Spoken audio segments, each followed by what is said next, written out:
Ryan Brodo, a little AM and the PM coming to you from locations because we're all in different spots as the studio continues to get finished here. Mr. Heater is the crumb of the day. How you send a product and you hit the ignite button and there's no button underneath, so you're screwed. So now you have to wait for another one to come in. So we decided, hey, we're going to go this route instead. But the studio is almost done. For the family out there that's been wondering where we've been, we've moved, and now we got to move on to the Eagles. And we got a lot to talk about tonight. And the main topic at hand, and if we have time, we're going to talk a little Sixers, and we'll get into the Flyers and a little Phillies offseason if we have time. But the main subject is, 14-1, Jimmy revenge game. But we're gonna get deep into the Eagles Cowboys night. It's Eagles Cowboys week. This is why we must do a show. And the poll question: the Eagles will beat the Cowboys. Do you agree or disagree with that statement? And before we came on, I know where those two stand at over there. So before we came on, I was in the side of I've been 50-50 about this game all week. But I'm going to allow you two to go first, and then I'll get in and I'll play the good guy because we know what's coming right now. So, Ryan, Greg, whatever one of you guys want to get this party started. I'll lead it off. I'll get it out of the way. We talked about it earlier, Tom. I've spent the last handful of days searching, trying my hardest because it is the holiday season. We're trying to be more positive. They are coming off of back-to-back losses. Or I'm sorry, back-to-back victories. We've gotten in the mood of saying losses. It's actually 2 victories in a row. I've searched for a way for me to come on here and confidently, not be in hashtag fake news, and confidently say the Philadelphia Eagles are going to win this football game. And there's one thing that I keep circling back to, and that is the picture that we've seen a handful of times, unfortunately, of Amari Cooper making Ronald Darby in particular, or fill-in-the-blank secondary player, making them look like a little kid. Ezekiel Elliott making our defensive line, our linebackers, and our entire defense look like idiots. And somehow, some way, Dak Prescott looking like a Hall of Famer against us ever since, the last time we beat them, and that was all the way back in 2017 when we played them in Dallas and Jake Elliott wasn't there, and we had Camus Grugier-Hill as a kicker. Mm-hmm. To say I don't believe in this defense is an understatement, and I get it. Listen, they've had some up and down weeks. There's weeks against Seattle and the Patriots where they've come up and they've been the strength of our team by far. And then there's weeks, and I don't have to remind you fully, like the Dolphins week, and even the past 2 weeks where we've come out of there with victories thanks to the quarterback Carson Wentz and the offensive game plan, where they haven't looked like they can make a tackle on me, cover anybody, and it's been embarrassing. So to go into this week, sure, we're at home, sure, the momentum is on our side. To come in here and confidently try and say, looking into the camera, that I believe the defense is going to somehow show up against a team that they haven't shown up against in years, I just can't do it. I just can't do it. There's reasons why they should, but I can't do it at the moment. So Ryan's disagree. Greg, the Eagles will beat the Cowboys. I also disagree. And it really doesn't have anything truly to do with the Cowboys per se. I mean, yeah, their offense is as you already stated, Rye, is pretty potent when they're going well. But it more has to do with the Eagles. And, we say all the time, just come out of the games with wins, right? Come out of each week with a win. But there's so many instances in the last few games, even despite wins, where we've gone into just long droughts on both sides of the football, right? When we go into long droughts offensively, our defense doesn't seem like they can, block a cold, let alone block anybody or tackle anybody, right? So it's more or less, what Eagles team are you going to get, and do you trust them to make the adjustments and come out and play a full game? I don't know if we've seen a full game from this team all year, maybe outside of the Packers game, right? And that was probably their biggest win of the year when you look back at it. So I'm also a disagree. Okay. Well, I respectfully disagree with the both of you, and I'm going to go. I agree. I think the Eagles will beat the Cowboys this Sunday, and there's a few main reasons why. And the first is every time every single time that the national media thinks the Cowboys are here, right? Every time they put them on a pedestal and say they're going to beat so-and-so next week, right? Everybody had them losing to the Rams, okay? Everybody in the country had them losing to the Rams at home. What happens? They roll the Rams. So now they're America's sweetheart again. And the Dallas Cowboys, I know, over the last 20-plus years, shrivel in these big moments. Okay, and that's what I smell coming this Sunday.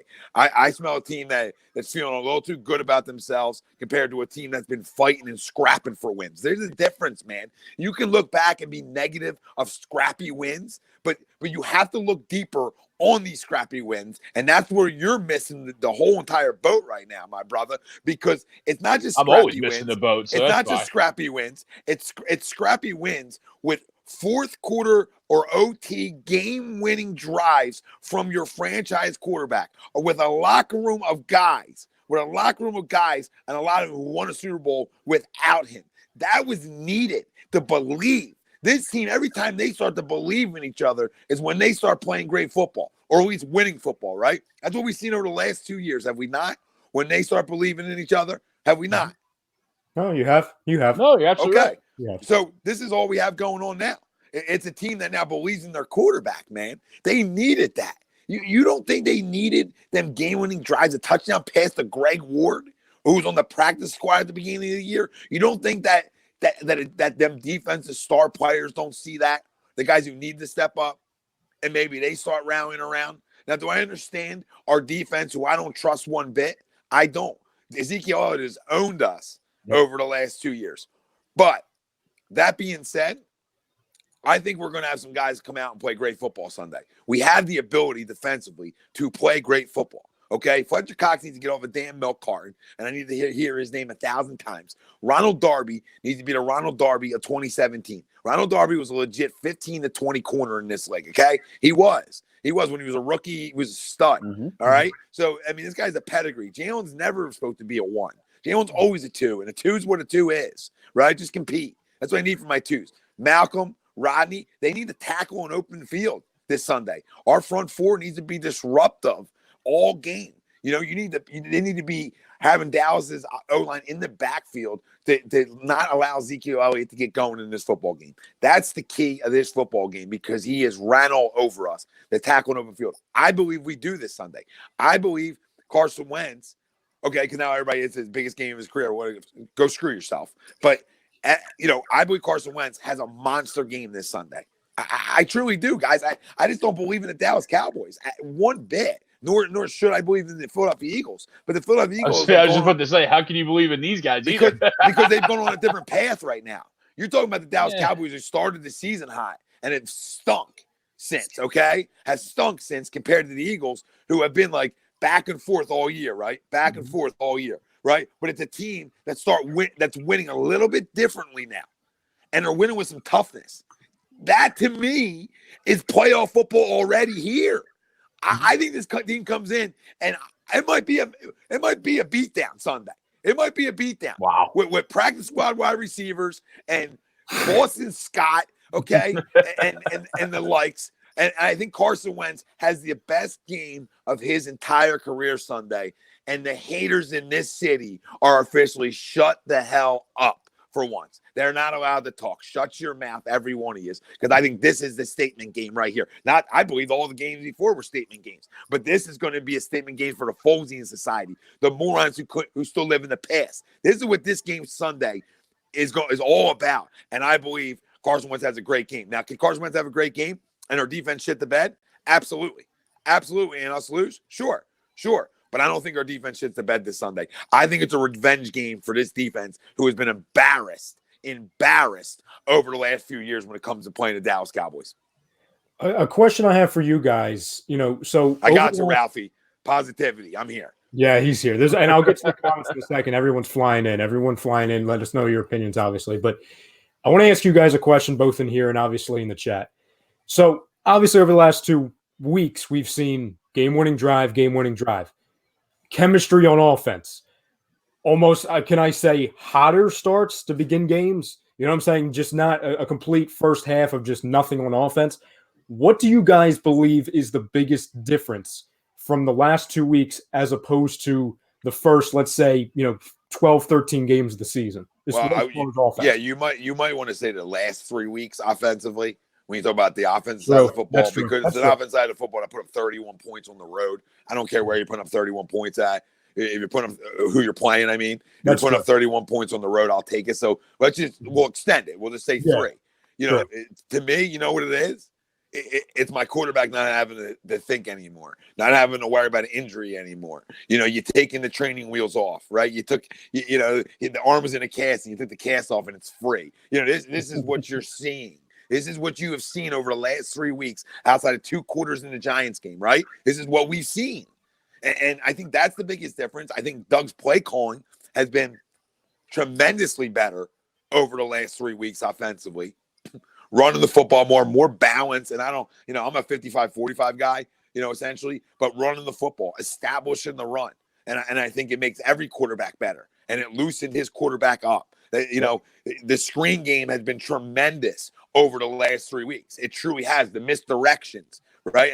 And I think that the personnel almost fits what this offense is about.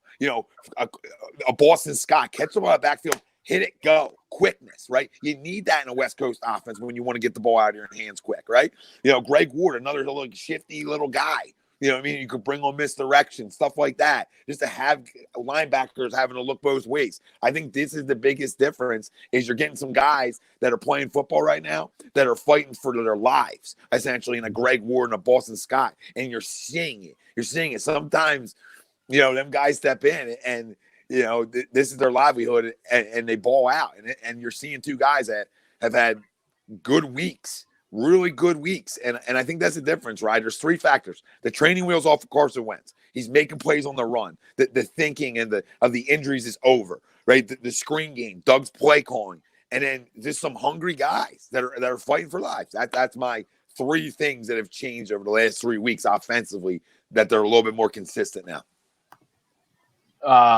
Before I go, Uncle Sweep says the biggest difference is the Giants and Skins stink, so don't be fooled. And he's completely correct. And the Dolphins stink too. So I'm not trying to crown a football team here, but I got 2 guys going to disagree. Somebody's got to go agree on here and fight. Like, this isn't the 85 Bears we're playing Sunday. Let's everybody calm down. Where we're going to come on doom and fucking gloom, please. Okay, we are playing the Dallas Cowboys, who are the definition of failure over the last 20+ years. The definition of overhyped and come up small. It's who they are. It's who they are. So somebody here has got to take the Eagles' side and give reasons on why I think my quarterback, regardless of who they played over the last 3 weeks, right? Because it's still NFL teams, has. Especially the last 2 weeks, them game-winning drives change the thought process in a locker room, and they bring so much damn confidence to a quarterback who needed it so freaking bad. And I think he got it, and I think it pays off Sunday.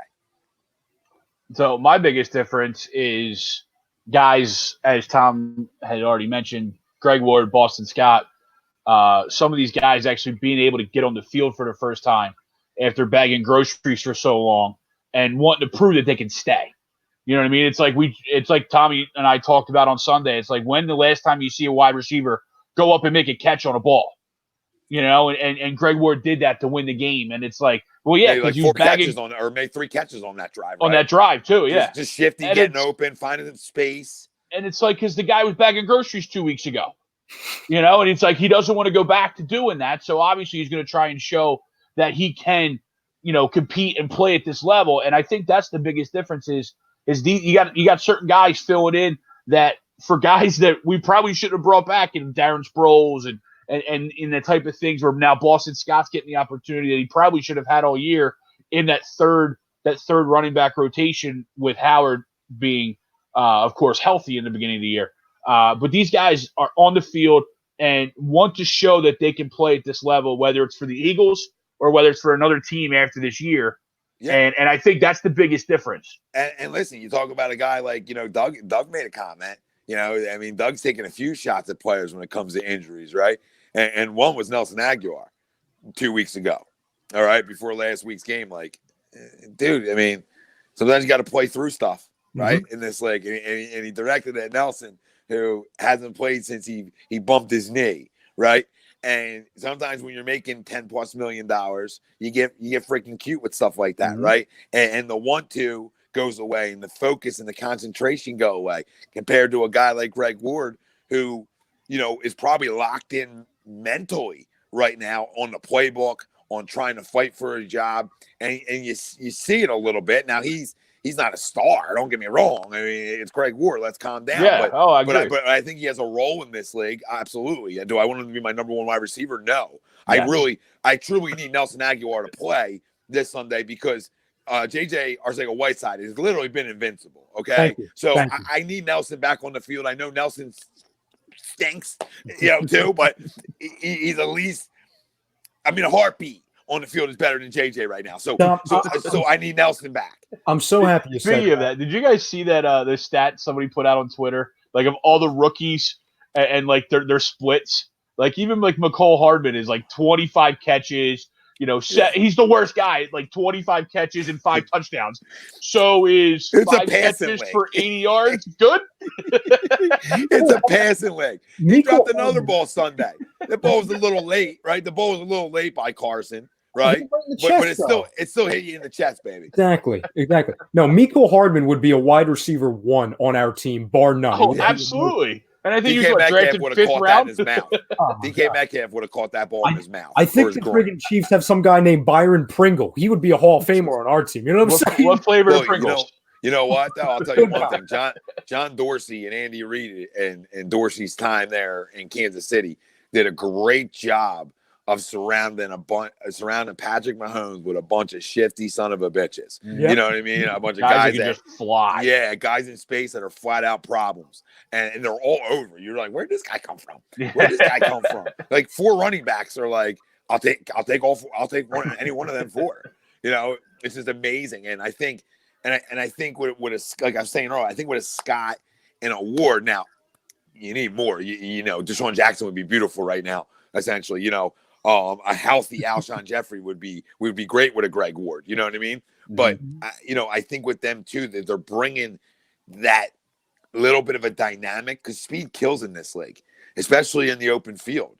And you really see what Boston Scott and Wendell Smallwood. Now, let me make sure of this too, because another young kid fighting for stuff, right? Even though he was a second-round pick, still fighting.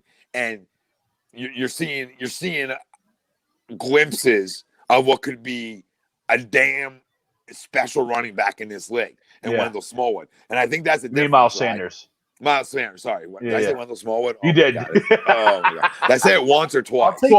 I'll take I said it twice? Yeah. But listen, I'll take Wendell Smallwood. We all knew where you were going. Miles Sanders. Where's Miles Sanders? I gotta be like Bart Isn't Simpson. He in just write it on the Jacksonville or wall. somewhere? Like Bart Simpson. Barner somewhere. Miles Sanders. Miles Sanders. Miles Sanders. I don't know, but I can Miles Sanders. I'll tell you this about Barner, though. He was on the team the last time we beat the Cowboys, so maybe it's him. You know what I'm saying? But you know what I mean? Like Miles and Scott, they're elusive. They're fast, and you're seeing that because this is what this league's built on. You're seeing them explosive big plays, and that's what you need. And no offense to Jordan Howard, who I love because every carry's 4.5, and he's tackled at 2 and gets the 4.5. I love it. I love the power back, but I'm not taking Boston Scott off the field right now. I'm sorry. Like Jordan, you can get 5-6 touches in spots, no problem right now. But I'm going to go with what's worked. You know, but you look at, you know, when you talk about having speed helps, right? It doesn't only help with just taking the top off the defense, but you know, Carson, we always say, is at his best when he's making stuff happen, right? When he's rolling out of the pocket, when he's on the move, and that's where those speed guys then come in because they're either breaking back to him or like they do in KC, they just go. Yeah. And then Mahomes just fires up YOLO balls to them, and they're just like they're always wide open because they're 5 yards past the defender, and you know, we don't have that right now, you know, and well, I think we had that for one game, and it was fun to watch. Yeah, the game that Sean played. Yeah, exactly. But I think we're closer because you're starting to see some more explosive plays because there's playmaker.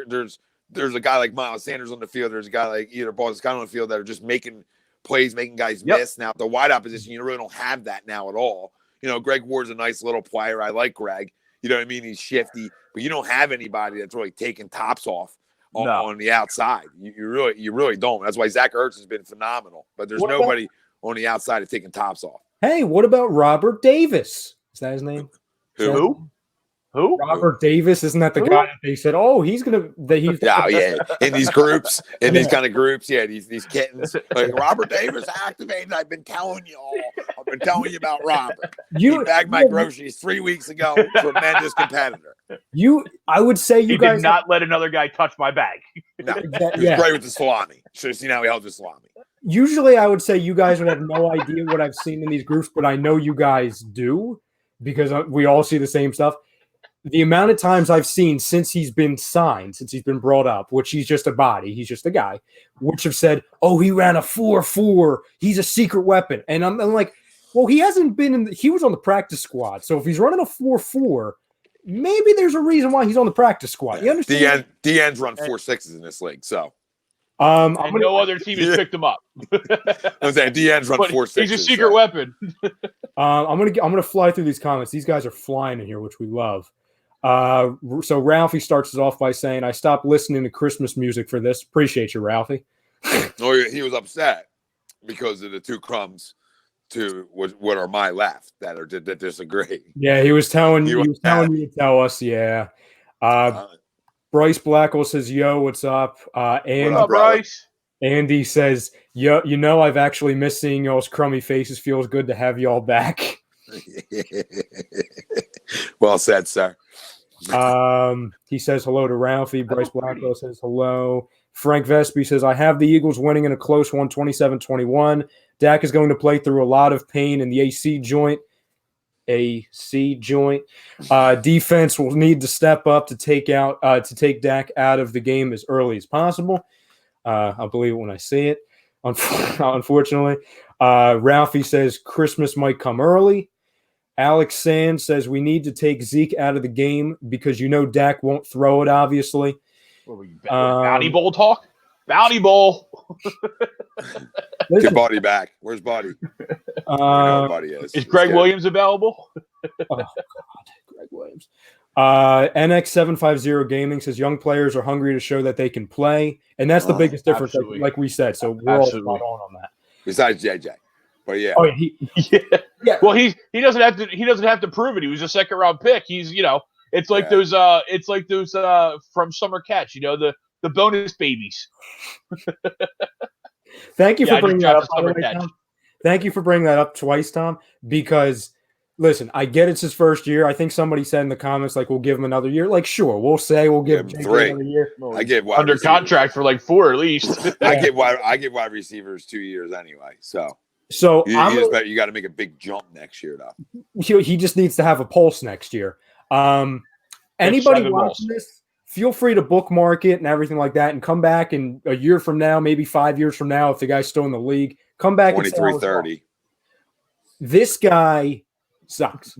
J.J. Arcega-Whiteside sucks. Like, you could tell me in 5 years I'm wrong. That's fine. He'll probably be on another team because I've never seen a guy that's talked about so much heading into the draft.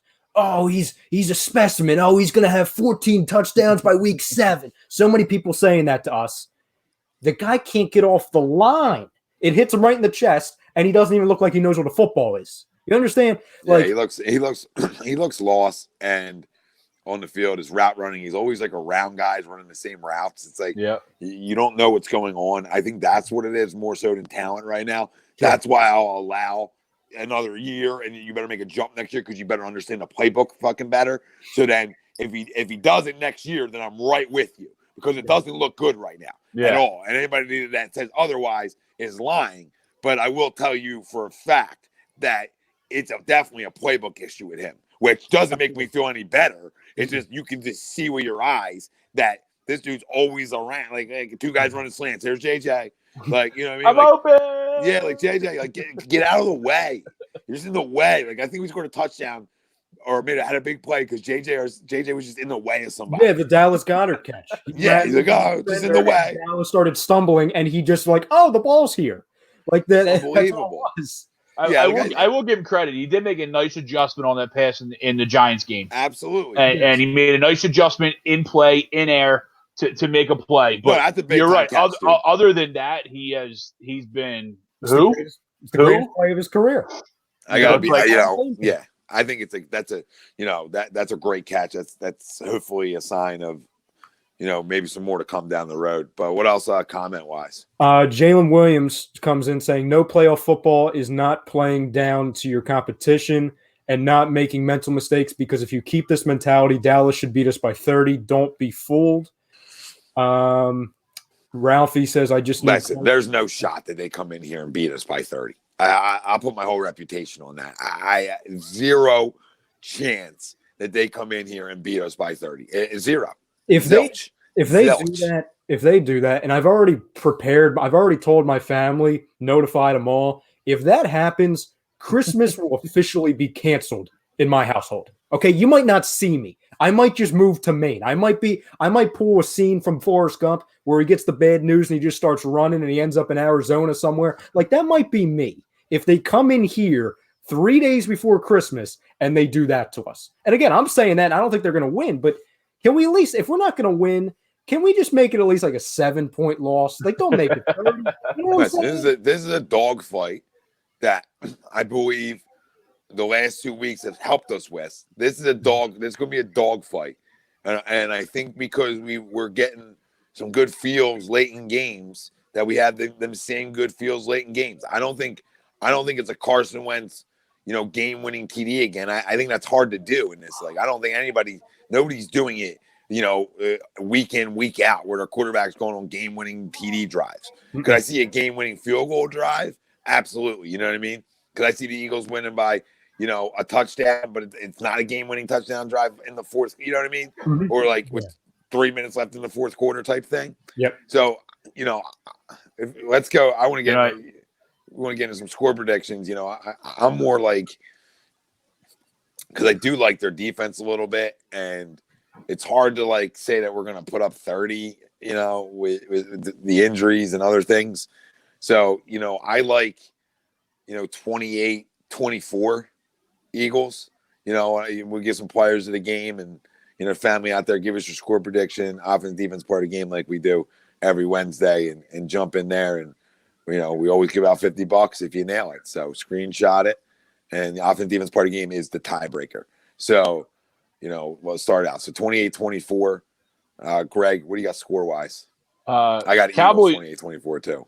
Cowboys, by the way, are -2.5 favorites. Yep, they're not good as favorites like this. It's 46 is the over/under. No, they're not good as the favorites like this on the road in big games. They're not. The history says otherwise. I'm gonna go with history here, Rye. You know what I mean?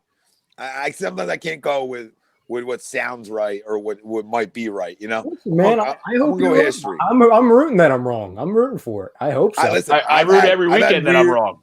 It's funny. I've had weird vibes all week about this game. Okay, maybe because there's just so much going on and there's a lot getting done over here, just in general, a lot of shaking and moving. I feel like, with certain things. So I just didn't get the right vibe.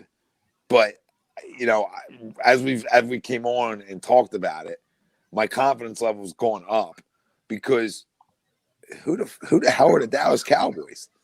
They're a 7-7 football team too. This isn't a dominant team walking in Lincoln Financial Field Sunday. This is an average team just like us. So what's going to be the difference in this football game? Well, turnover wise, we do a good job Carson does a good job of not throwing interceptions. At least he fumbles a lot. He's only lost 19 of them essentially. So it's not crazy, but that's going to be a big factor. And that's just where I'm at on it. So, Greg, what was yours again? 27-21 Cowboys. 27-21 Cowboys, right? So for me, and keep this in mind too, and Ralphie will attest to this. Every time I've been on the air and I've predicted the Cowboys to win, they have lost. They are 0-5 when I predict them to win a game. Bigger than you. So I'm going to go with the score of 31-23 Cowboys for you. 31-23 Cowboys. All right. So do you want players of the game? Yeah, we're going to go. I'm going to go offensive player of the game is going to be – oh, man. This is a tough one. I'm going to go with Miles Sanders again. I'm going to go with Miles Sanders. And on the defensive side of football, these corners got to play well, right? I mean, we know these corners got to play well. But, we know where it starts, man. And a guy who shouldn't have been a Pro Bowl selection, because if you think he deserved the Pro Bowl this year, you haven't watched the Eagles, okay? And that's Fletcher Cox. He needs the best game of his season on Sunday. It means so much to this defense. There was a play on Sunday where he got caught laying down, right? I mean, when you're talking football, you play like the ground's on fire. You're always getting right back up. You're not supposed to lay down and stay down, right, Greg? You know what I mean? That's not how you're taught. Stop, drop, and roll. Yeah, you get right back up. And there were some sketchy plays from Sunday that questioned some effort, and I hope that over watching tape, with the guys as they do, I hope somebody saw that and he saw that and, sort of went up here like, okay, I'm not happy with my effort right now and I got to step the hell up. That's what I'm hoping for. So there are my two. Miles Sanders, Fletcher Cox. I'm going to go Ezekiel Elliott. And then I'm going to go Jalen Smith, covering the tight ends in the middle. I hope he snaps his knee again. The scumbag. I rooted for that kid in a way too. When he came back from, and then you're going to dance and celebrate around a dude who tore up his knee. You're a typical cowboy. Typical Coulter sack, White House Cowboy. Blow another line, Jalen. Wow. What? I'm just gonna keep it real on what this franchise is, man. I don't hate this it. franchise is built on. They're built on this. They're built on drugs and nonsense. The guy's getting in trouble. I mean, do we forget the Nate Newtons of the world? Do we forget the Nate Newtons? Oh, no one forgot. The Eric Williams. The list goes on. Guys, present day, they're always somebody's getting pulled over. So you and Zeke and Jalen, right? Who's your offensive defensive player of the game?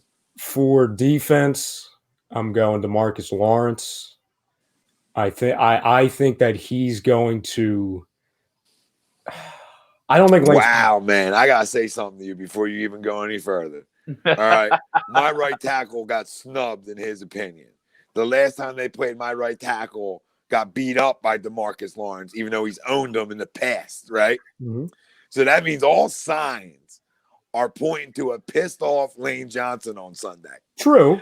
So I've thought of that, but this I'm giving you a reason why we're going to win this game. You guys asked me to. Yeah. This is what I'm here for. I'm just trying to be, I'm just trying to look deeper. I mean, keep this in mind too, and I understand it. Listen, I thought of that as picking up every rock here. He's number one. I'm not sure he's going to play. I'm not playing doctor, so I'm not going to lean towards he is playing, he's not playing. I'm just not sure. Nobody's sure. Lane, yes. Oh, he's playing.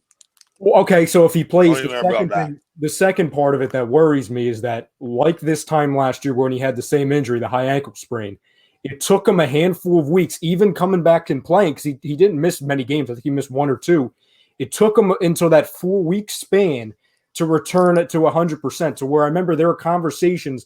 I don't know if it was on our shows. I know it was on mine. I don't know if you guys talked about it at the time because he was playing, but he wasn't the same guy. To where people were talking about taking him back off the field for Vitae. So my concern is, even if he's going to be pissed off, which we know he is, even if he's playing and if it's a revenge game against DeMarcus Lawrence, going off of what happened last year, I'm worried that even if he plays, he's not going to be nearly 100%. And even if he's, even if he's ready to go mentally, we saw how long it took for him to come back to be near 100% last season. So that's my worry. You know what I'm saying? Yeah. And I'll say to that though, I think if we played the Cowboys last week, he was playing. So, I thought their thought process with that injury was, hey, we're going to definitely hold you out this week because we need you for Dallas. And that makes sense too, because a big part of them not, at least last week, which gave me positivity heading into the game, we go back to, I believe it was 2016, the last time Vitae played right tackle against the Redskins. Who abused him? That was Ryan Kerrigan. Ryan Kerrigan on the IR. He wasn't playing. So they were playing. Kerrigan abuses a lot of people. Well, yeah, he's a great player. I'll take him right now. Can we trade? Can we trade? Well, we know our record. See, we know our record, though, like with Lane in the lineup. Yeah. And playing, and it's really a ridiculous number compared to when he's not in. Mm-hmm. So, it's one of them things. If you're 90% in a rivalry game, you get a couple shots before the game, you're essentially playing bloody sock. You're essentially fine for at least the 3.5 hours. You know what I'm saying? You're gonna deal with that injury a lot on Monday. It's not gonna be fun. But in the moment, when the competitiveness and the rivalry comes in and the must win, it's a playoff game. I think I'm gonna trust in him that he's gonna have a monster game Sunday, because I would hope he was embarrassed by his last performance against DeMarcus, and he already made a comment about not being in the Pro Bowl. Sure. So I would hope that come on guys, this is who this football team is. This is their whole MO. They love when you count them out. They love when you say, "Oh, you're not good enough." They love when you start forgetting about them. Is when they come play their best football. I don't know why, but that's just been the MO. I'm going to get back to these. These guys are flying over here. I love it. So I'm going to go back to these. I'm going to skim through them. So our friend Harlem Cowboy, no shocker as to who he's a fan of. He says, "Wait a minute. When the Cowboys smacked the Giants' skins in Miami, we played nobody. But you want to prop the struggling Eagles to beat the same team? No way." He also, How am I propping, Harlem? I gave the Eagles credit. I gave my quarterback credit. You understand this? I mean, if you listen to the argument and you listen early on to what I said, then you'd understand the words that are coming out of my mouth. And the words that come out of my mouth is, I have a confident quarterback now that was needed. I don't care if we're playing Little Sisters that are goddamn poor. This is the NFL, right? One of these 31 teams can beat anybody, okay? You're not playing college teams. This isn't playing, freaking, SMU when you're Bama, or whatever, a shit program, whatever the case may be. I mean, this is big time football. These are all NFL players, dude. And I got a quarterback that it looked like was missing some confidence. I think we can all agree on that, absolutely. Right? And desperately needed it. And what I take out of the last 2 games is I got a quarterback that won 2 must-win games late in the fourth quarter OT for his football team that is going to translate to this team now rallying around him more so than maybe in the last year and a half, right? Right? Is that a fair assessment, or is that off base? Why not have a quarterback? I don't think that's off. You would hope that's the way it works. You would hope that's the way it translates. What's the closest Carson Wentz you've seen to 2017? I'll tell you. I'll freaking tell you. The Dolphins game, all right. The Green Bay game, he looked great, but the second half of the Giants game, okay, and obviously the Redskins game, making plays outside of the pocket. Right. And that's all. That's all. He also says, so you're telling me Wentz beating the 2 worst teams in the league is a statement game? Nobody's saying that. Tom and I were talking early before we went on to where the 2 games in his career, and Greg, if you have a third, if you disagree with any, or Fam, if you have any, to chime on as well. Right. We were talking that as far as statement games, there's really 2 big ones. There's a lot of them, but when you talk about there's big 2, is in his entire career is this year against the Packers, in Lambeau, and going all the way back to 2017, Thursday Night Football at the Carolina Panthers. And if you want to add a third, and this is way back, so I don't even do it, you could say maybe week 3 against the Steelers, where we went 3-0 and nobody was expecting us to win. So nobody. Real quick. Yeah. You don't understand why it's a statement game for Carson Wentz, these 2 games? Because this was a fan base that 50% of them would say, or the national media would say, well, Carson Wentz doesn't win games late in the fourth quarter. Carson Wentz can't win games late in the fourth quarter. All right, Harlem, newsflash, when you're playing divisional teams, I don't care how bad they are. I don't. It's tough. So there are always going to be battles. But what I needed to see from my quarterback, and I think a lot of people in this city need to see, I didn't need to see it as much as other people need to see because I believe in them.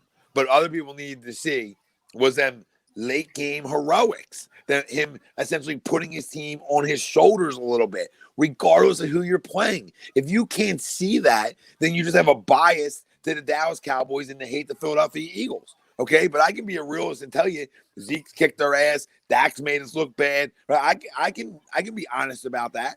All right, but what I'm telling you is, I think my quarterback mentally is in a better spot than yours, and I think that's the difference in this football game Sunday. Also, Ralphie says Greg Ward needs a statue. Right next to Nicky. Yeah. Right underneath of him. Put him like this, like this level, like Nick's here. At least Greg Ward's still playing. Yeah. Shotgun. Bryce Blackwell says Dak is 1-6 against winning teams. Hush, Harlem Cowboy. Well, we're not a winning team, so I mean, I love the comment, Bryce. We're 500, so just like them. Let's see. Jalen Williams says, "What about Sammy Watkins to the Eagles this offseason?" I mean, better than what we have. I'll take anybody. You can give me anything. I'm sure you can come by for us. Michael Murphy says, "I'd like to see some sets for Dallas Goedert. A few plays where he can match up favorably for us."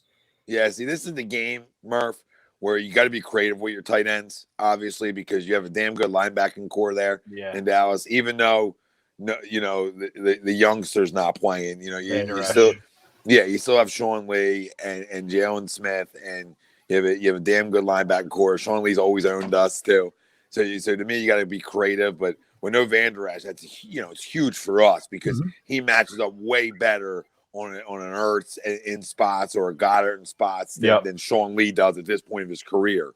But you can argue with Van Der Esch, and to your point, Tom, on how important it is that he's not going to be there against us. You can argue going all the way back to last year where we were coming off the bye. It was the week after we got Golden Tate that Van Der Esch as a rookie single-handedly won them that football game because I believe Sean Lee got hurt the game before. And that's the game where everyone was bringing in coffins at the stadium and saying, "Oh, we're going to bury the Cowboys. There's no Sean Lee." And then this rookie Van Der Esch doesn't come out of nowhere because we knew he was a good player. And he was the big – I mean, he outplayed everybody. So it shows that that's a little bit of a difference. And it comes big as far as the matchup when you talk about scheming the entire, the offense as far as getting these tight ends involved. Yeah, I agree with Murph completely. Yeah, I agree with Murph completely. We got to get sets for Goddard. Obviously Ertz will do his thing. So, you're going to rely again on the tight ends and the running backs again. It's going to be one of them football games. Because it's going to come down to, again, what does your wide receiver core look like? My man Dion in the house? He's here. Dion is here, yeah. What's up, my brother? What you drinking? He says, "What's up, fellas? I think Greg Ward warranted playing time back in the summer. If Nelson gets back for the Cowboys game, that will be a major boost to an already depleted wide receiver core." That's scary. That's a scary statement. He's absolutely correct. Yeah, I can't believe I'm saying it. But, we need Nelson Aguilar back because at least somebody can attempt to take the top off even though he won't catch it. Yeah. So, I mean, it's better in his hands. Yeah. He also says JJ doesn't appear to be all ready to play in the NFL just yet. No, I don't think I think that right. You said it happens sometimes. Absolutely. I would prefer it to happen to guys that are picked in the 7th round instead of the 2nd round, but I understand. Yeah, and especially from Stanford, I was expecting you to be a little smarter and be able to pick up on a playbook quicker.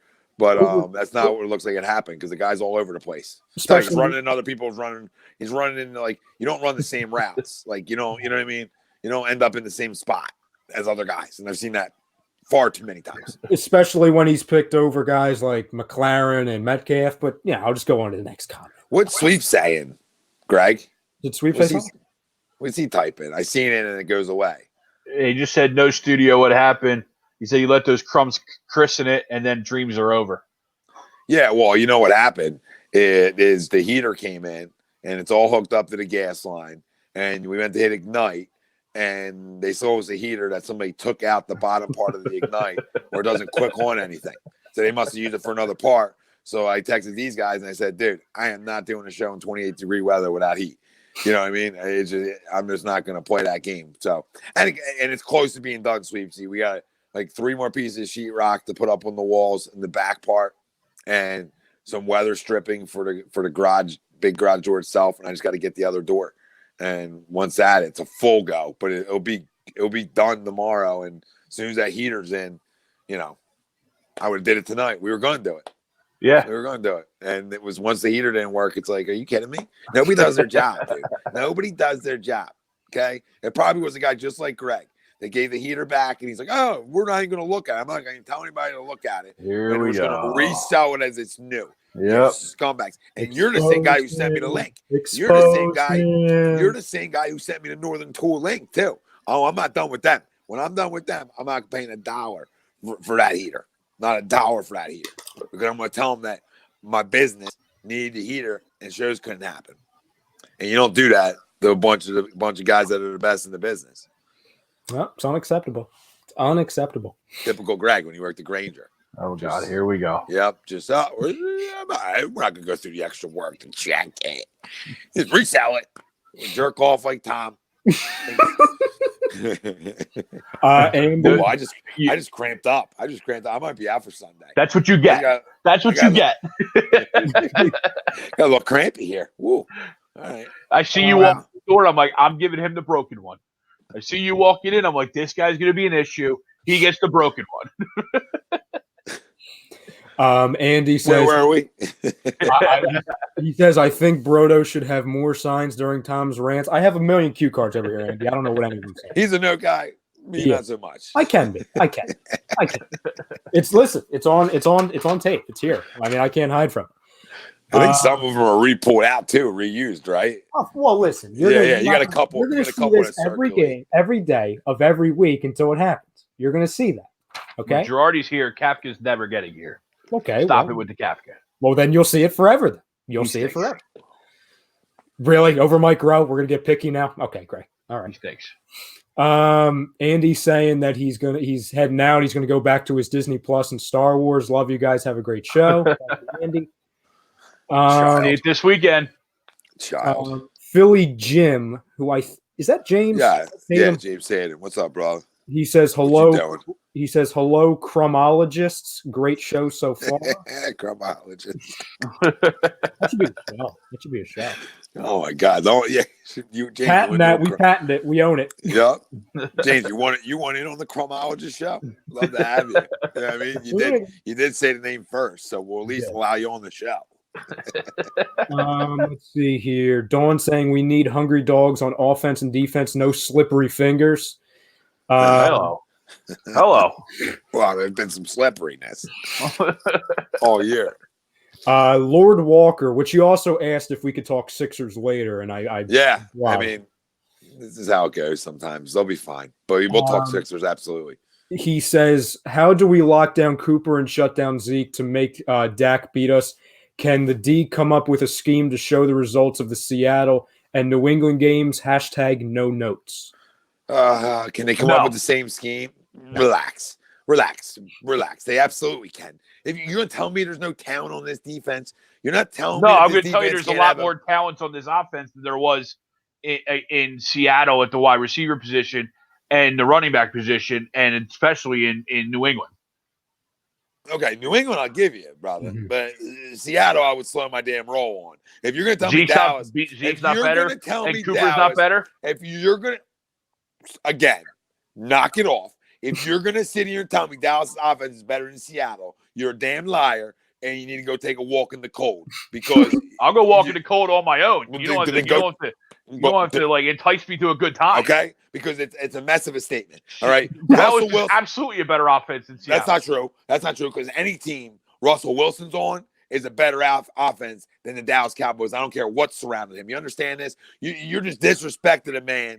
I didn't disrespect anything. I love Russ. Look at the points per game. Having a great year. Look at the offense efficiency, dude. They're better than the Cowboys. It's not even close. Are you okay? You're acting. Scored 17 points against this shitty defense. That's one game. That's one game. Great.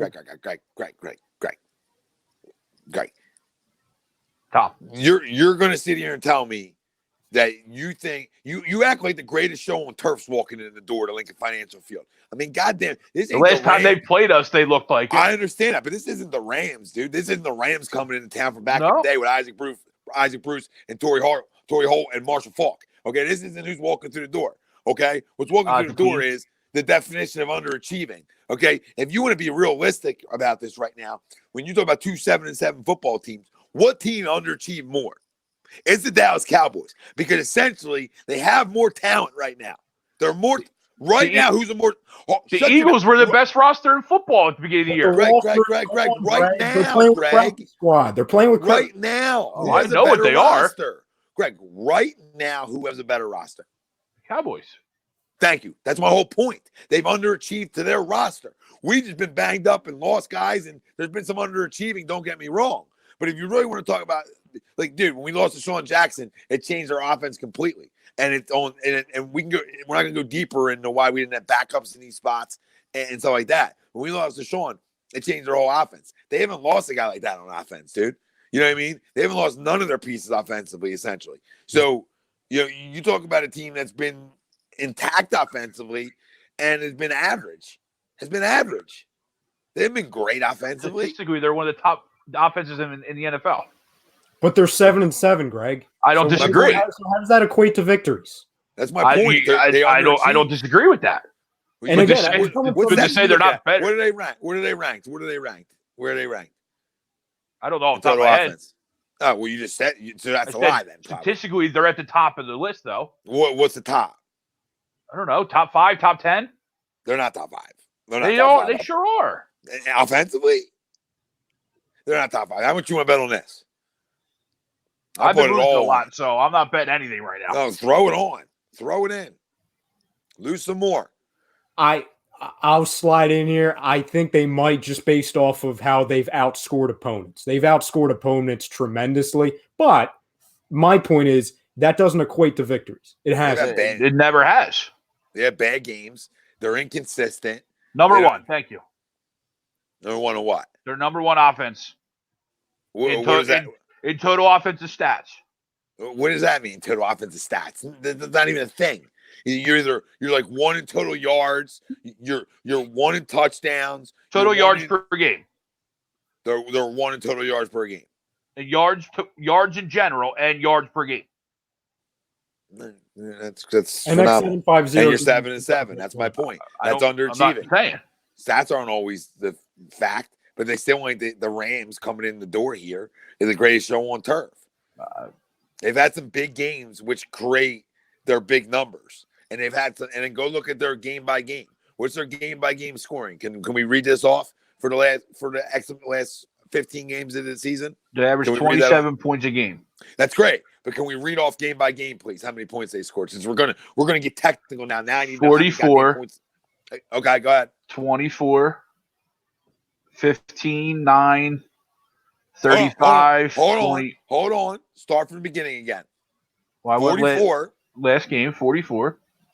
Okay. 24. Okay. 15, 9, 35, 24, 37, 37, 22, 24, 10, 31, 31, 35, 15, and I think that's it. Okay, so that's 7 or 8 35. games. 7 or 8 games where they scored over 30 points. And the other ones were clunkers. Clunker games. So not necessarily 24 points, but yeah, I got you. 9, 10, 15. So as my point is, like, they're inconsistent. Is hence why they're 7-7. That's all my point is. They're an inconsistent offense. Never disagreed with that. You absolutely disagree with that. They're the best. No, I just said they're statistically their best offensive football. Okay. Also, let's see. Dion, clean your fucking camera off. Mine? No, him. Before I come up and slap him. And now he's got me upset because he was semi-right. 2 for 75. 175. Back, babe. He's got the momentum. See, there you go. I should have made that bet. But knowing me, I was like, I'm going to be wrong, so let's just not make the bet. I was trying to whisper it through the camera, Greg, like without Tom hearing it, like, they're number one. They're number one. They're number one. Make the bet. Bet everything. Make the bet. Put your house on it. Dion says most of Dak's yards. Put your house on it. Marks. There's no one opposite of Fletcher Cox that can stuff the run. Cox continues to get doubled almost every defensive play. Plus, we had a lack of, and then it cuts off.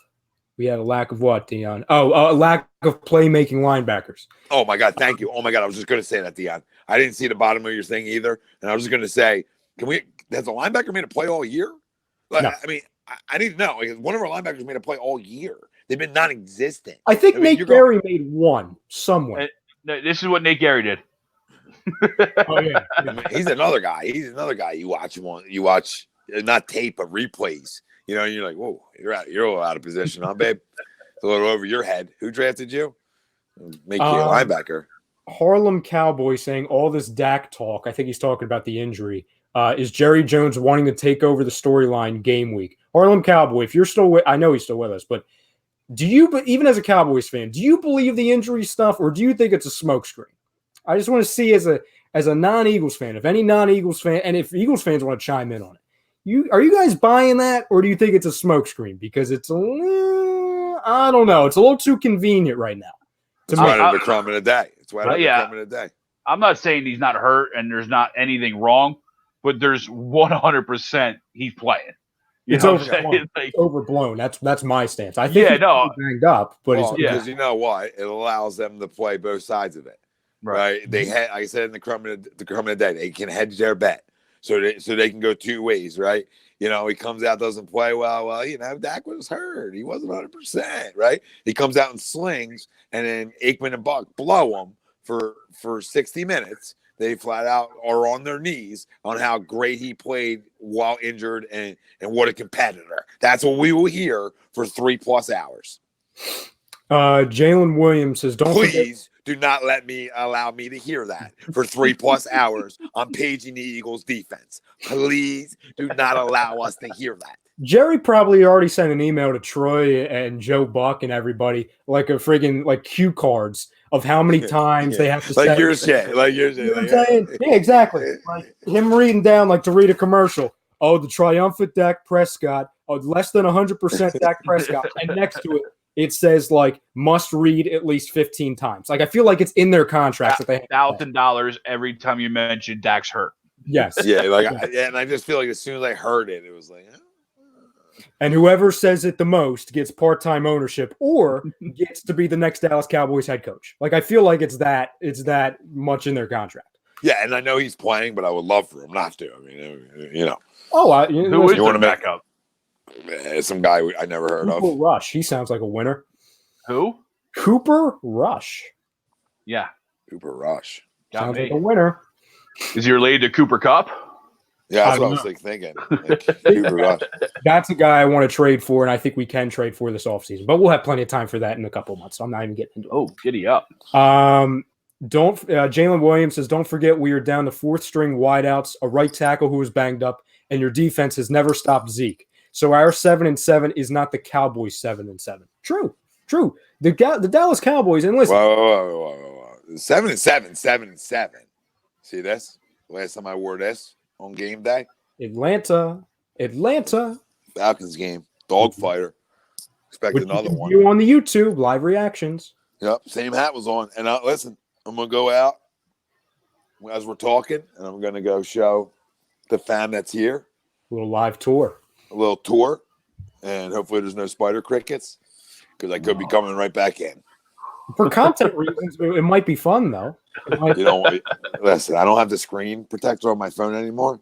So I can't use my phone as a weapon like I have in the past. And I took the back piece off the other night, right? And the whole back of my phone's all cracked up. I'm like, when did this happen? This little protector sucks. Freaking lies. I got to flip my phone. There we go. That's better. Now I can see the chat. Oh, there you go. Well, I had it the wrong way. It's all right. Timer. Listen, it's been a couple weeks. I'm going to walk out into the – my God, dude, guys, it is sickles out here. Is it? I mean, when I get out there, it's another level outside. Have you been outside today, Ryan? I feel like you haven't been outside since probably 1 o'clock, 2 o'clock. Oh no! As soon as I got back, I was. What time did you get home from work? Friggin' 1:30. Yeah, so like 2. Yeah. Yep. You've been locked in. I don't blame you. If I didn't have anywhere to go today, If I didn't go today, I would have never went outside. No, I don't blame you. NX750 Gaming says, I worry about Doug calling so many screens and the Cowboys linebackers sniffing them out. Well, this is where Doug needs to come up big. He needs to make adjustments. Misdirection, man. Like I said before, like I want their linebackers, having the look. I think this bringing Greg Ward in motion a lot of times, and giving it to him at least once or twice, you know what I mean, Greg and Ryan? Yeah. That it makes you have to respect it enough, and it makes linebackers freeze for a second, and I think that could play a big part in our running game and our screen game on Sunday. You have to make linebackers freeze or move to one side to be able to create holes and big plays. You know what I mean? No, absolutely. So that's why I think that can hopefully help us.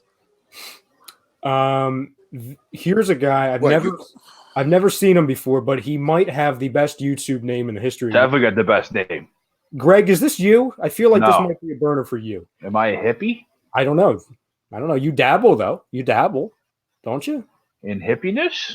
No. The first name, the gamble. Never. Oh, there's no dabbling in gambling. Okay, I'm a degenerate. I was being modest. I didn't want to go full. He said, I'm an absolute degenerate. The gambling hippie says run defense is key in my opinion, especially with Dak being sidelined for the shoulder and finger injuries. I'll just put a nice quotation there.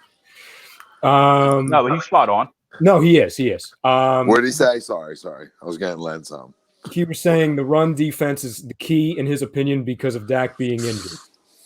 Yeah, I mean, even if he's not, brother, I still think it is, because even though Dak's played great against us, essentially, the run game has killed us even more so. Like Zeke just jumping over our entire defense. Like, it's just ridiculous stuff. Oh my God, I'm scared to go out here. Here we go. Oh my God, here comes the tour. No, I'm not scared to go out here because of a spider crack. I'm just scared because it's freaking cold. Oh my God. We're an hour in. We can light one up. Goat Stature says it's a smokes. Another name I love. Smoker. Perfect timing. Says it's a smoke screen. This is the most important preparation week of the year. They wouldn't sit Dak just to fool us. No, Ralphie not. says Dak is definitely playing. He also is asking, Ralphie what is the outside? He doesn't know what outside is. Shit. Doesn't know what? Ralphie doesn't know what outside means. What do you mean? He hasn't been outside for about 7 days. Oh yeah. Oh yeah. He probably didn't go anywhere today. Oh, dude. Greg, or I'm sorry, Ralph, if you would like to confirm. Let's see. Goat Stature says our 7-7 is better than the Cowboys. We had the harder schedule and we beat the better teams. I love that we've gotten to the point, and I love the comment that we're like comparing each other's 7-7s. You know what I'm saying? Like, I love that. Yeah, because both 7-7s have underachieved and haven't played good enough. I mean, it's not just us; it's them too. You know what I mean? We've both been similar. We've been inconsistent. Yeah. You know, it's a definition. They started of hot, mediocre. and we just played this same style the entire year. Win some, lose a couple, win a couple, lose a couple, win a couple. I'm just kind of giving you a circular tour. Cool, Toronto. I like it. I'll move back there once I'm done a cigarette. ASMR saying, "What's up, boys?" It's Tristan. What's up, brother? Goat Stature says, first play of the game, we should fake the handoff and go deep. Yeah, to who? Miles? No, you know what would be a good first play, though? Honestly, swear to God, and I'm not a big guy that does this, but you know how you were being Greg Ward on that, the misdirection around every time or a lot of times? Well, how about we give it to him and throw it? With Greg Ward? Yep. Give it to him and throw it. He's a quarterback. I love it. He played quarterback in Division I football. You can throw it. And have Carson catch it.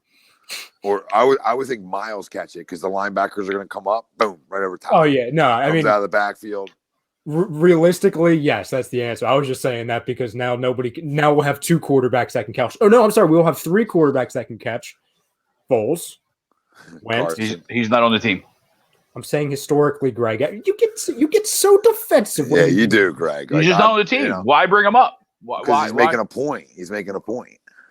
He's trying to validate his point. So why don't you calm down? Thanks. Sorry, Rye. Proceed. I got you. We got you. I'm gonna allow this to happen. I appreciate it. You have. Sorry, you had Foles. Had HAD. Had. Clarify. Everything's fine, Greg. You would have Carson, and McCown can catch because he was almost a receiver a couple weeks ago. So we would have three. We'd line them up. They might be the option if somebody goes down because God forbid that we dress more than 3 wide receivers. You're right, Rye. I think you throw it to JJ. That would be funny. Your guy. He catches it. Tristan says this game scares him. He's not going to lie. Tristan, I'm telling you, before we came on, I had the same vibes. And as the more we talked about it, I've gotten good vibes now. I'm getting not that these guys have good vibes about it, but I'm getting good vibes because I just know who the Cowboys are. You know, anybody want to trust them in big games? Who you trust? Jason Garrett or Doug Peterson in a big game? Oh, I'm trusting Doug every day and twice a Sunday, but I don't trust. The problem is, my worry isn't on this offense. I think we're going to score points. I'm worried about Jim Schwartz and this defense. That's what I'm worried about. No, Ryan. You're right, Ryan. I'm right with you, and I'm worried about. This is my whole concern today. My little bit of concern. I'm worried about Jim and defense, and I'm big time. You know, that's my main thing, and I'm big time worried about if Derek Barnett plays or not. You know he's very likely. He's the most likely out of anybody to play. I mean that's huge because we need Derek Barnett to play. So here I'm going to give you guys a little tour. All right, give you a little tour. It's friggin' frigid up in here, but see what you can see. We got a little TV action. We circle. All right, we got all the chairs going. Boom. We're going to take care of that wall. I'll give the family a little inside scoop here. That wall over my head right there is going to be some sports movie posters. It's going to be phenomenal. All right. You go to that little corner space right there. It's going to be all the pennants of our squads, our 4-for-4s. You go over to that corner above my head. That's going to be framed jerseys. The GOATs. 2 GOATs of Philly, 2 GOATs national. We're looking for that vote on that other GOAT. So right now we got Jordan. All right, we got Bernie, right, Greg? Is it Bernie? It's Bernie and the Doc, okay? And them two are signed. So the 4th one, we've been back and forth with a Griffey. I think Griffey would be a great one. Brady. Yeah, we talked about it. We won a Super Bowl with Brady on the wall, so I'm not against it completely. But I was thinking, Stephen C. smoke coming out of my mouth in this garage. Yeah. So that's what I'm saying. I ain't doing it. Welcome to my crib. Yeah, let's go. So I'm thinking. Once we get the heater set up, Ryan's never leaving. You know who else might go up there? Set up a cot in there. You know who I'm going to put up there? Screw the other names. I'm putting Trouty up there. Yeah. I'm going home. I'm going homegrown talent. I like it. Right above it. He's a GOAT. It don't matter. His career's not over. He is the GOAT. He's the freaking GOAT. He's the best player in baseball. He deserves our wall. So it's finished. That's the vote. Look, we didn't even let people vote. So we should get Sweepsy to get a personalized. That's what I'm saying. So look, Sweepsy, where you at, brother? We got some carpet down already in this one spot, and as you see in the back, we got the sheetrock up. Pretty much the whole ceiling's done, sheetrocked. Okay, the corner just needs to be sheetrocked over there. That's it, and then the garage door will get weatherproofed. And that will be golden, and then it's already the inside of the garage door is already insulated, and then we got a new door that's going to be coming, and then that's the final touches. We'll have to do a little spackle and paint the rest of it, and molding like this side, but that's it. Besides that, it's pretty much done. I'll be able to lay the rest of the carpet by probably Friday afternoon sometime after it's all painted. Don't you think? And then. Hopefully the heater's in and we're freaking rocking. We're gonna have an air conditioner up in the up there, right, Greg? Over here. Hopefully Helen Keller's not invited back to paint. Yeah. Well, you can't win them all. So huge space, fam. In the back part away from the studio, we're gonna have a little putting green. We're gonna have a dartboard. We're gonna have bubble hockey. and Ooh. what was the fourth? Shit. What was the fourth? Oh, a little basketball hoop, like the little old school little hoops, Greg. We'll have a little hoop in here. Yeah, dude. So we're gonna have a great spot. We're gonna have an Xbox in here. We're gonna get some. Ralphie's not leaving. Ralphie's not leaving. Yeah. Ralphie just chubbed up right now. Well, listen, we're gonna have HUD Xbox tournaments for Madden and other games that are out.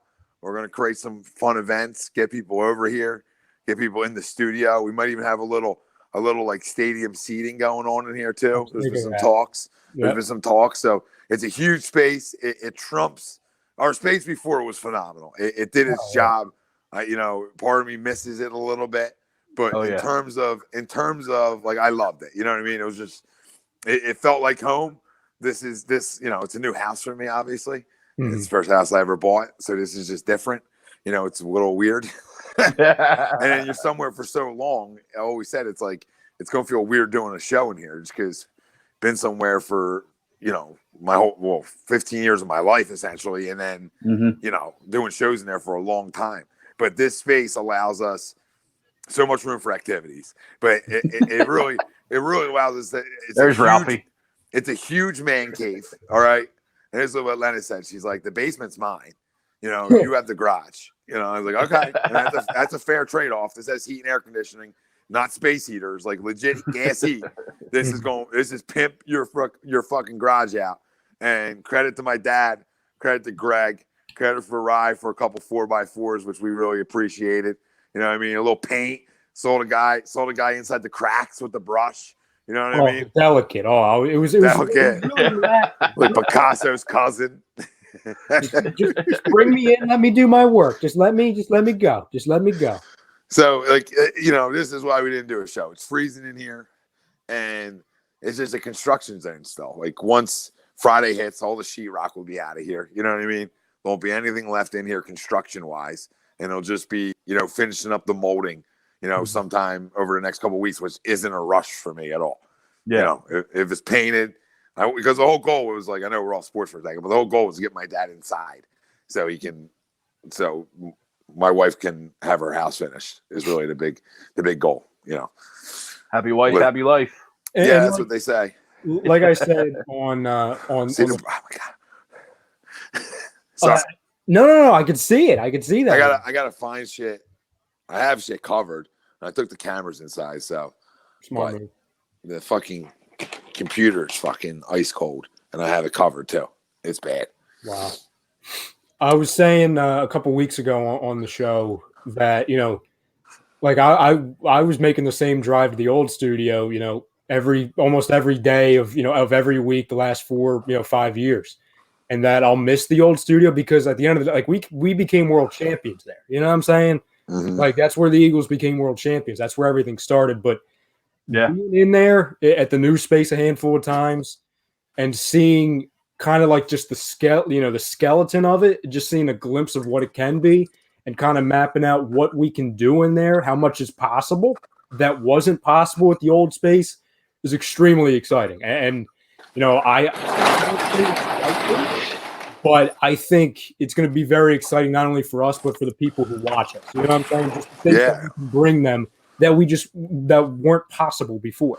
Well, like how about, when you talk about like a round table, you could literally have a freaking round table in here. You could have, down the road, you know what I mean? You could have 7-8 guys on at a time. You can get there. And the thing I mentioned to Greg in the past too, and this Give me you and Gregor. Another one. So, there's another heater. Well, I'm in for the night after this guy, so. I mentioned to Greg before, and like I said, this is way down the line, so this is a future project and everything. But like the option to where, like, if we're getting the pop, the basketball, the putting green, everything in there, to where we'd have a separate camera to where, say for example, like you and Wills or me and Greg are talking trash on the show, like, oh, I can out putt you, or oh, I can beat you in this. To where the guys literally get up in the middle of the show, we hit the camera, and there's a freaking live pop shot. You know what I'm saying? There's going to be some free throw competitions. There's going to be some things. Tristan asked, now are fans invited to the new studio? Absolutely. We encourage family to come over and watch shows and jump on and say a couple things. You know what I mean? and get involved. We encourage that. You know what I mean? We really do, especially for a guy like you, brother, who's been around forever. You know what I mean? Absolutely. And for anybody, you guys know how to reach me. You know my Facebook. You know how to slide in the DMs, bitch. Slide in. Ralphie said that he has some recommendations for the jerseys, but unfortunately, it's a little too late. He said Kobe and LeBron. He's also not happy about the Trout recommendation. How are you not happy about the Trout, dude? I'm not happy about Trout, the best player in baseball that grew up freaking a half hour from you, Ralphie. Come on, dude. I don't get it. I love you to death. And your uncle trained him. Yeah, your Uncle Sweeps, he trained him. And it's how you're going to act? Have some respect. Okay. Of course he would. Of course he would throw LaFraud out there. Of course. Yep. Of course. He could have came here too. LeBron could have came here. It could have been much better. Actually, it wouldn't have been better. Would have been too dramatic. Yeah, it would have. Is there any? Did we want to chime in on the Sixers real quick? Yeah, we definitely can. I mean, I just think it was a game that, well, it was a revenge game for the Heat. Yeah. You know, the Sixers didn't play great tonight at all. But you know, it's still December. I'm not worried about this basketball team. You know, they're going to be fine. But the Heat are a good young essentially team that can stroke it a little bit. And you know, tonight you had a chance to win the game. You know, we didn't get it done. We had the ball, had an opportunity with a last shot to win it or take the lead at least. And you know, it didn't pan out. But I'm not worried about this team. Like this loss here doesn't make me worried. Like you're not going to win every game at home. You know, I thought the Brooklyn game a couple nights ago was a perfect example of the NBA. You know what I mean? You win some big games, and it's just like you go to Brooklyn. You know, you just don't get up for it. You know, that's just part of this league. I'm not saying it's acceptable. I'm just saying it's part of this league. And then, you know, you fast forward to tonight where, you know, I think it was a hungry Heat team, you know, and Jimmy coming in and looking for some revenge. True. Yeah, I mean, yeah, you blew them out by 30 at home the last time. If you didn't think this game was going to be super close or they were catching the L tonight anyway, you're right. It's the NBA. You knew it was coming. I have zero issues or zero concern with this basketball team right now. It's too early in the season to even be worried about anything right now. They're winning the games they should. Yeah, they're probably losing games we thought they would probably win on a more regular basis, but it's still early. I'm good. I'm not like, you know, I'm not jumping off their bandwagon here. You know what I mean? I'm not saying they aren't the team I think they can be. You know, does the team have a few holes at times? Yeah. But, I mean, you look around the NBA, you know, LeBron and the Lakers lost to the Pacers the other night. You know, shit happens. You know, it really does. It's not a 1 game a week league, you know, where you're going to have a little ebb and flow, obviously, in an 82-game season. And it's okay. You know, when are they back out there? You know, we got to go get the next one. You know, we're not going to be a team that's going to lose 3 in a row. You know what I mean? So the next game becomes a must-win for the Sixers. So, you know, even though it's December, you know, I'm a believer when I'm a damn good basketball team, I can't go into stretches like that. You know what I mean? I just can't, no matter what part of the season. You want to lose 2 in a row, that's part of the league. 3 in a row, now I start to get bothered. You know what I mean? And that's how you hop up on a crumb in a day. Lord Walker has a great comment. He says, Zone D tonight showed our need for a 3-point sniper, but I still believe that Joel needs to find the block more often, especially when he's last to jog over the half court, then settle for threes. It signifies his intensity. Well, I was looking at things the other night, and Greg, I don't know if I mentioned it to you, but as far as trade deadline, I have a weird feeling that a familiar face is going to come back via trade. Who? And I have a weird feeling Robert Covington's going to be on this team. I don't like it. I mean, I'm not gonna not take him off my bench. You know what I mean? I thought you were going JJ. No. He can go to friggin' Toronto probably. I could see him going to Toronto. I mean, like Jordan. No, I mean, who I want. Lord is right. Lord is right, especially with the zone defense. But you look back, they're actually showing the highlights of the game, and it's like Nunn lit us up for almost 30 points tonight. Yeah, good player, dude.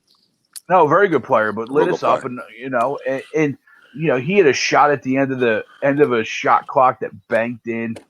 That kid Robinson went through a stretch where everything he threw up went in for a couple minutes, and it was like, it was close game, revenge game, and it's one of those games in the NBA where Lord is 100% right. The zone screwed us up for a little bit of there. You didn't know how to react because you're right. You don't have a knockdown shooter, but they also went through a couple stretches where they didn't miss either. Mm-hmm. True. And that was sort of an Achilles heel last year and the year before a little bit was perimeter D, right? And guards in this league lighting us up, and it was a position that I felt like we upgraded this year and we got better at. But I agree with Lord that it doesn't need to be a star, right. but another 3-point specialist of some sort off the bench, not in the starting role, but off the bench would help us out a lot. And, a big part of it is, Mike Scott off the bench. He needs to hit his threes. You know what I mean? So, everybody plays a part in this game. I mean, there is 3-point air quote specialists on this basketball team. And I understand the frustration of Joel Embiid on the perimeter, right? I mean, we've talked about it for years, but the fact of the matter is, man, it's like when you have a point guard that doesn't shoot, okay, you clog up space down there if you stay down there, okay? So you can't have it both ways. So he needs to be on the perimeter creating screens because he's your biggest guy, and he can hit a 3 on you too. So now your pick and roll is a lot better than your pick and roll with Ben Simmons. And this is the factor. You can't pick and roll with Simmons in terms of shooting. So if you're pick and rolling with Ben at any point, Joel can't be down on the block. Make sense? Yep. So it's like it goes back to Ben and what Ben's limitations right now in terms of his offensive game. I'm not talking about defense. I'm not here to blast Ben Simmons. I'm just talking about what he lacks. You know what I mean? Sure. And it hurts this team offensively a little bit. This is why you see Horford shooting a 3 tonight. You know what I mean? Because you can't have everybody down low. And let's be honest on what this league is too for 1 second. It's like the 3-point shooting league. We like it or not, okay? It's what it is. Big shoot threes in this league. It's not 90s basketball anymore. Do I miss 90s basketball? Yes, I do. But this is a league where a lot of teams shoot a lot of 3-pointers. And you have a guy that's a big that can shoot the 3, which means you have to respect the pick and roll. He's your biggest body for the pick and roll, which creates more space on a pick and roll. So this is just the little things that I'm not saying I agree with. And what gets lost is Joel is still at the top of the post-up percentage in the NBA. Yeah, he gets on the block. Who you want him down there the whole time? Like, yeah. It's what makes this guy so special.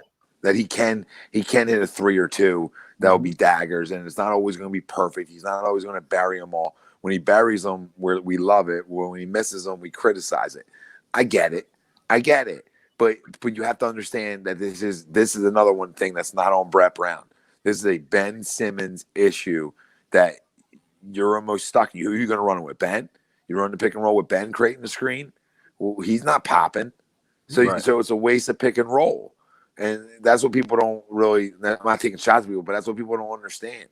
The other 4 guys in your offense dictate what you do with Joel Embiid in terms of posting, in terms of other things like that. If you have Joe on the block, then Ben has to be outside of the block somewhere and stand around? You know what I mean? Or do I try to work Ben down into the block so he can create some offense, knowing that Joel can create offense outside of the block? You know what I mean? Mm-hmm. It's weird, but it sucks because I need this guy showed confidence that he can hit them, guys, and he just hasn't. A couple more here. Bryce Blackwell says, my guy's got the W. He's a Heat fan. So congrats to you, Blackwell. Absolutely, brother. It's a damn good basketball team. I understand why Jimmy wanted to go there with these kids because, you look at Nunn's a guy who worked his ass off to get where he is, just like Jimmy. Tyler Hero, another guy overlooked. They have a lot of guys that are very similar paths to the NBA as Jimmy Butler, right? A little bit, guys. So I think he does wonders for them kids and their confidence. And, as much as we take shots at Jimmy for leaving, it all happened for the right reasons. But I think that was actually like that he went there because, it's like, I'm going to be the guy, but we're going to win games here because this is a good young team. So, the Heat switched it real quick and they drafted so well that this is why they're where they're at right now. And they drafted well outside of the lottery. You know what I mean? And on top of that, Bam Adebayo is playing out of his mind right now. Out of his mind. Yeah. He's like this year's. It's obviously a different position, different situation, but he's like this year's Pascal Siakam. You know how last year Siakam didn't come out of nowhere, but he just he's played. Came out of nowhere. Awesome. Actually, I can say that because he was picked after, I believe it was either Furkan Korkmaz or Timothé Luau Cabarrot. It was one of those drafts. TLC. Winner. So Bryce wants to know, not Bryce, Tristan wants to know what we think the Phillies are done adding. And he loves Didi and Wheeler. I love the Phillies moves this offseason. Not a lot of people love the Wheeler move as much as I do, but he's a strikeout guy. He's a 97. He's hard, in terms of that. I know Greg's going to take that the wrong way, but, you just throw it out there. I'll just knock it out. He brings some stability to a rotation that stunk. The flat out stunk. And you get a guy that's had really good second halves the last 2 years. Maybe I think Brian Price, I think his name is, their new pitching coach. Yeah. Is a damn good one. Let me clarify that real quick. Is a damn good one.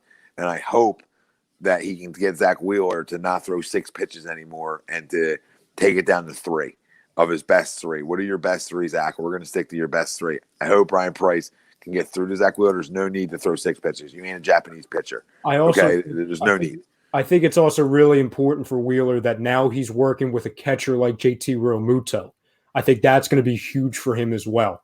I think Brian Price is going to be huge for this entire staff. Even some of the kids, of the kids that were like, You look back at what he was a terrible manager, but look back at what he was able to get out of some of those pitchers in Cincinnati and stuff like that. Where absolutely, what was the one thing the Reds could do is they could at least pitch.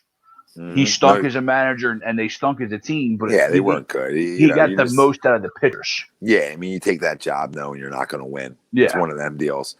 You take the money and you try it and you hope that you can do it, but you're in a bad spot. I don't think they're done adding though.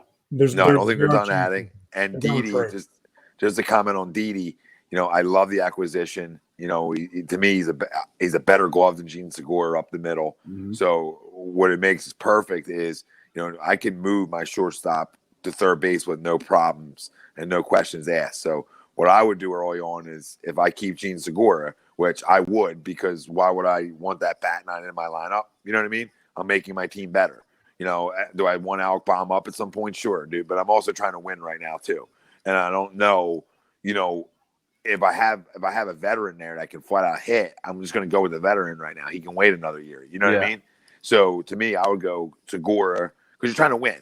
So Segura, Didi, and Kingery's back. Kingery's at second base because he's already a Gold Glove second baseman. He doesn't even play there. So it's putting him back in his comfort zone. Be smart, Joe Girardi, and let Scott Kingery get back to second base where I think he'll have a monster year.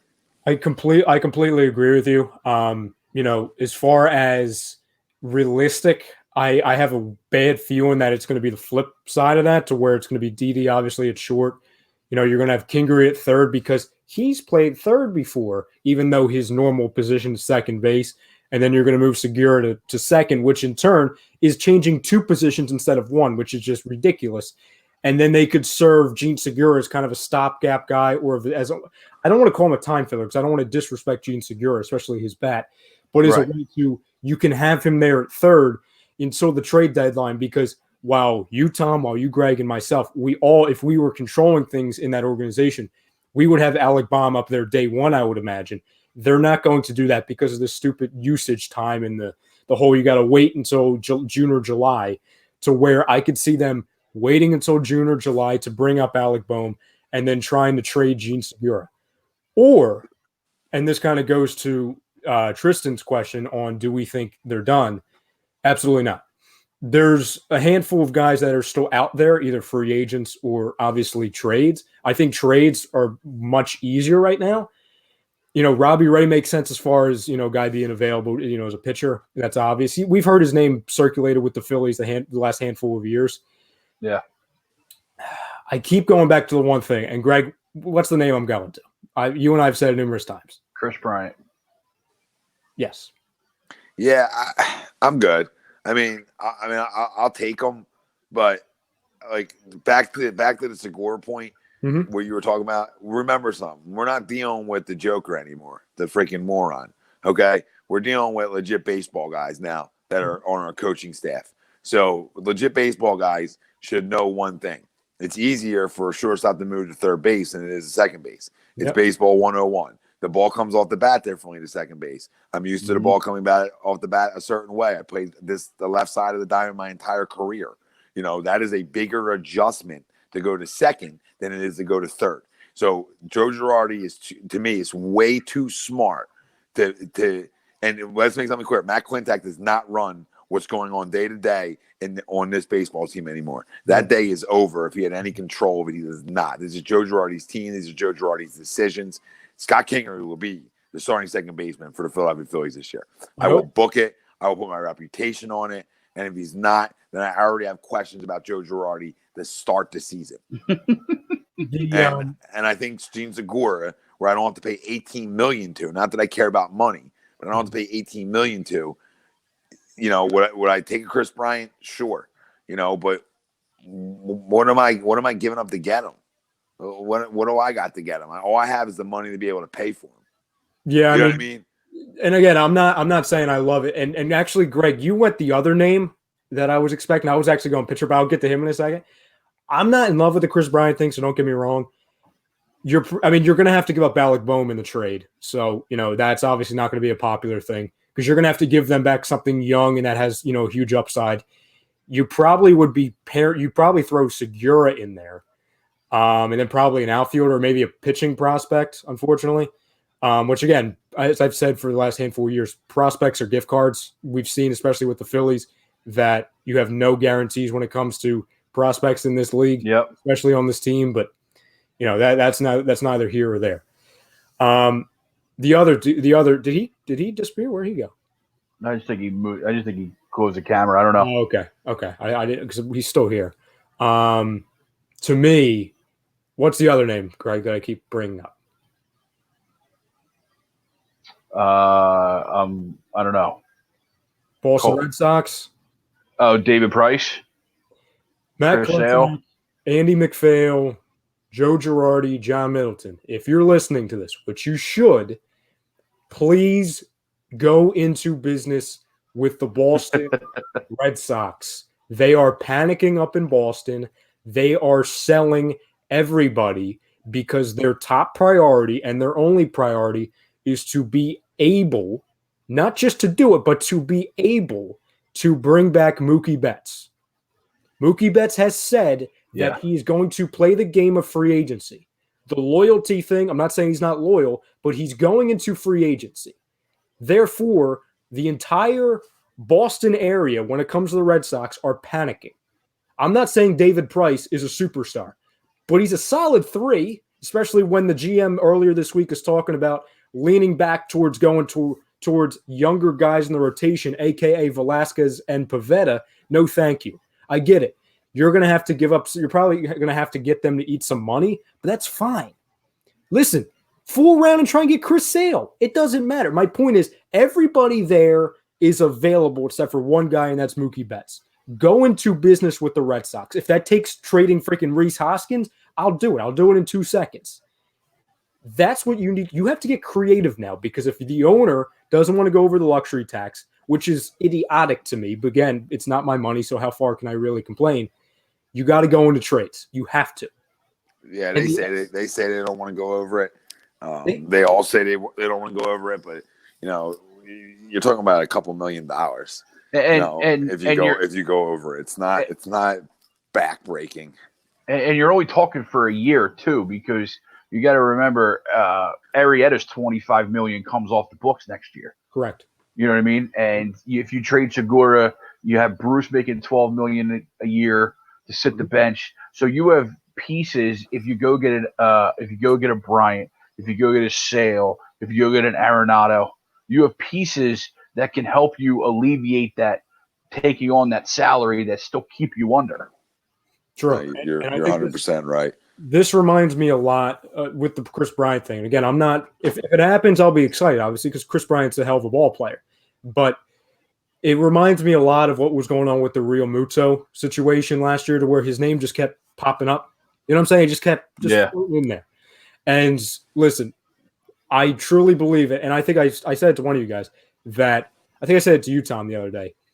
If Chris Bryant isn't going to be a Philly – I am so confident that he's either going to go to the Braves, because this idiot on one of the dial stations, I'm not even going to name him, he's writing articles saying, oh, the Braves, they don't have the prospects to trade, and they don't have the money to trade for Chris Bryant. The Phillies are the only team in the division.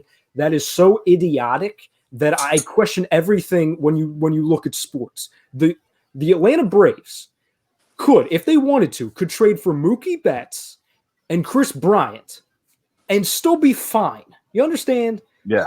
They have so many resources and assets that they can make that move. Listen, the Nationals are coming off of a World Series and they're losing their third baseman. You don't think they're going to be in the market for Chris Bryant? I'm not saying that they can compete with the Braves or the Phillies as far as prospects and money, but we can't act like we're the only team involved here. Well, sure. I'll tell you one thing. We can act like that to a point. And it's bigger than assets, right? It's who can pay the $18 million, okay, in arbitration. Who's going to pay the $18 million? Mm-hmm. I don't believe the Braves are in the market to pay the $18 million over, and then sign him to a big deal. Mm-hmm. Not saying they can't, not saying they don't have the resources, because that's fraudulent to say that, you know what I mean? Mm-hmm. But I'm not saying we're the only team in it, but we're one. The Yankees aren't going to go over anymore, right? The Red Sox aren't looking to go over. They're looking to clean some house, like Ryan's talking about. You look at the big market teams. The Cubs are one of them. They're looking to go the other way in terms of money. So you're looking at a lot of these teams that are going the other way, that are big market ones, that don't want to spend it. So to me, in terms of spending it, we're one of the maybe 3 teams in the league that be willing to spend the $18 million and then sign him a long deal, if that makes sense. That's the only reason why I think that if one of the teams is going to get that deal done, it would be us, because we don't have the biggest names of prospects to give up, but we have enough. There's enough in there to give up, and especially when they're trying to get somebody to go take a salary off of them, you can get when a guy's available. You can a little bit win that deal a little bit too, even if you don't have as much as another team. Well, you also, because our best chip would be the replacement for the guy that they're getting rid of. Yeah. You know what I mean? And if you're if you're trading for Bryant, if you're trading for Arenado, which I still love, the biggest guy that you're giving back is Baum, which is their plug and play to their replacement. Well, listen, I love you guys. It's time to go to bed. Absolutely. Hey, great show. A little AM and a PM special here. I did see Bryce, though, pop up with the Oscar Strong. That's terrible news real quick. Yeah, that's about Oscar Lindblom. So, definitely Oscar Strong for sure. Yep. Oscar Strong, prayers, and, God work a miracle for a young kid. So somebody's going to if somebody can fight it and win it, it'd be an athlete that's in phenomenal shape and is young. So we pray that stuff's on his side. Good night, Renee. Good night, Renee. Good night, Renee. Good night, everybody. We love you. Thanks for joining us. For Tom Arnone, Ryan Brodo, Greg Milakovic. We'll go up Milakovic. Sorry, Greg. I butchered it. Milakovic. We're back. Milakovic. Studio's essentially up and running. Just too cold tonight because heater gate. So you'll see us soon, fam. Love yous. Later, boys. See you later.